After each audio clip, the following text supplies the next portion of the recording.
Salam sejahtera Malaysia. Denyut nadi suara rakyat bergema di channel ini. Okey, tuan-tuan dan puan-puan yang dihormati sekalian, Siti Mastura sudah bayar 800,000 lebih ringgit kepada pemimpin DAP. Yang saya puji senang-senang tau. Senang-senang, mudah-mudah saja. Dengan begitu mudah sekali, PAS boleh cari duit begitu banyak tau. Luar biasa.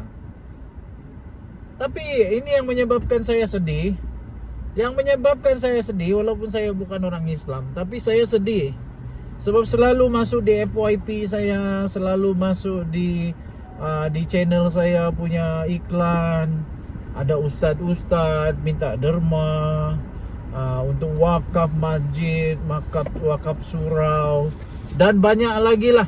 Banyak lagi benda lain yang mau buat untuk wakaf, amal jariah.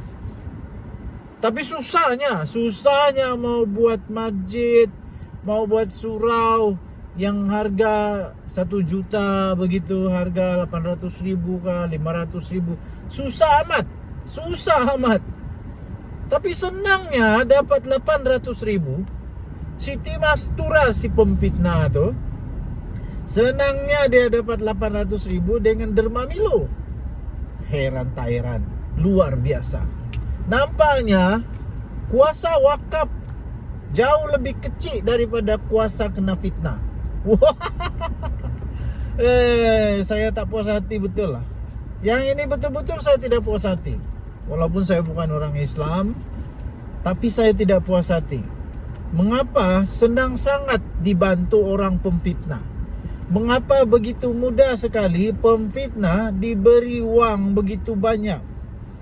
Tapi untuk nak cari wakaf, pembaikan sekolah, sekolah pondok, untuk pembaikan surau, untuk pembaikan madrasah-madrasah, susah betul.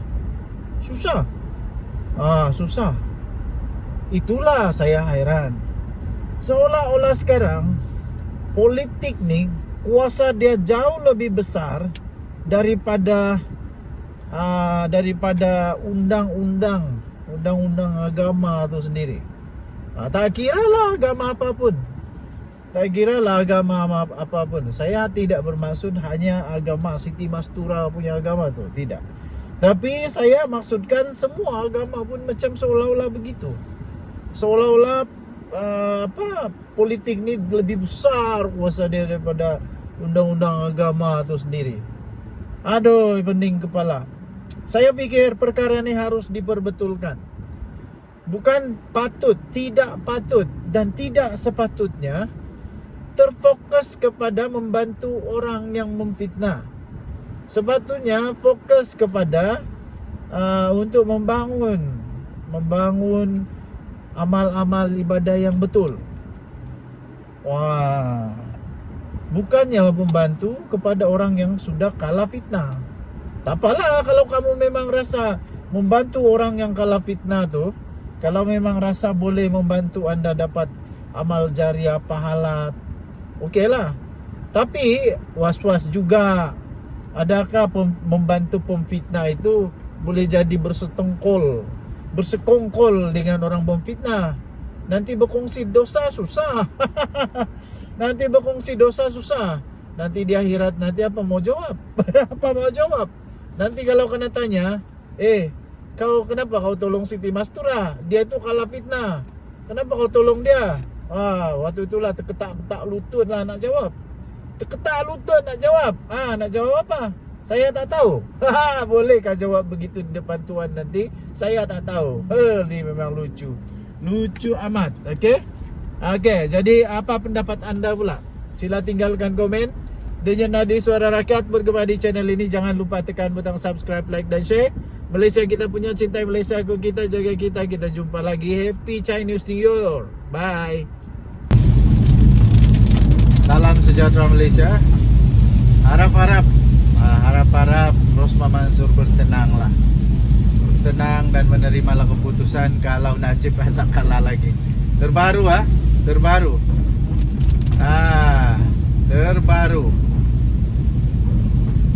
Dikatakan didakwa disebut di mahkamah memang Najib Razak memang sah Najib Razak terlibat secara pribadi dan secara langsung di dalam mengeluarkan cek kepada UMNO.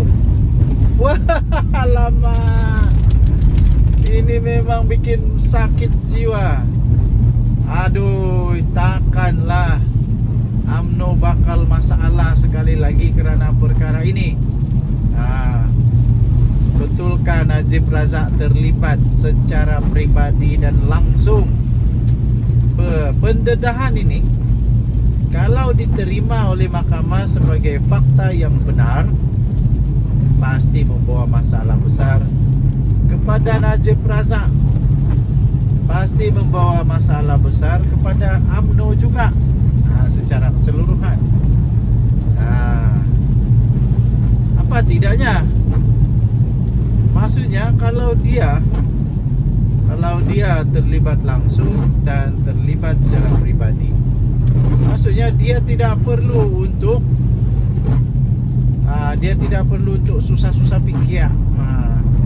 Tak payahlah dia susah-susah untuk menafikan bahawa dia tidak tahu kah. Najib Razak sudah tidak boleh menafikan dia tidak tahu.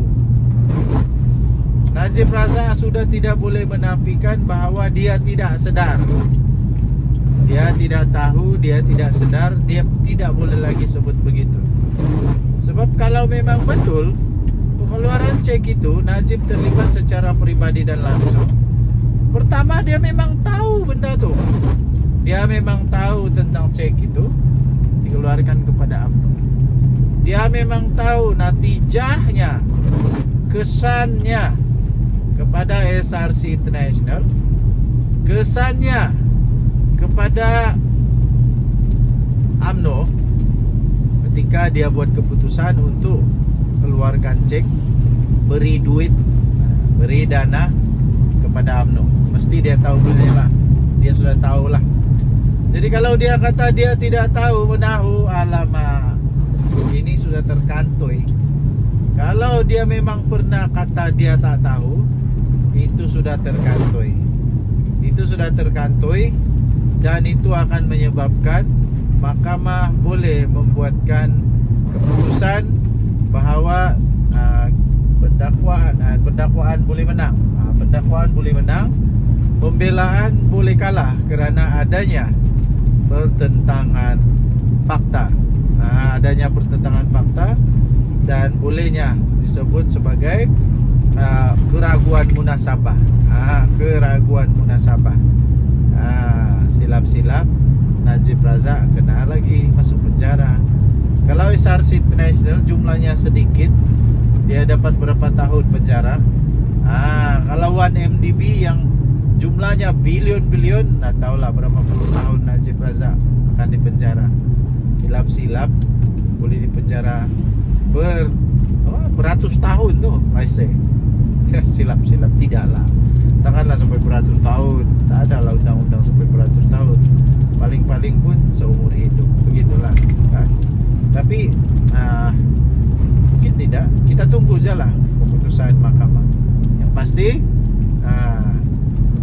Najib Razak memang bermasalah besar sekarang. Jadi kalau dia masuk penjara lagi sekali, memang segala-gala usaha daripada UMNO, terutamanya daripada penyokong-penyokong tegar dia, adalah sia-sia semata-mata. Okey, takkanlah kalau dia kalah lagi ini, kata lagi tidak adil kah apakah, itu pening kepala nama dia. Okey, tinggalkan komen anda. Denyut Nadi Suara Rakyat bergema di channel ini. Jangan lupa tekan butang subscribe, like dan share. Malaysia kita punya, cintai Malaysia aku, kita jaga kita. Kita jumpa lagi, bye bye.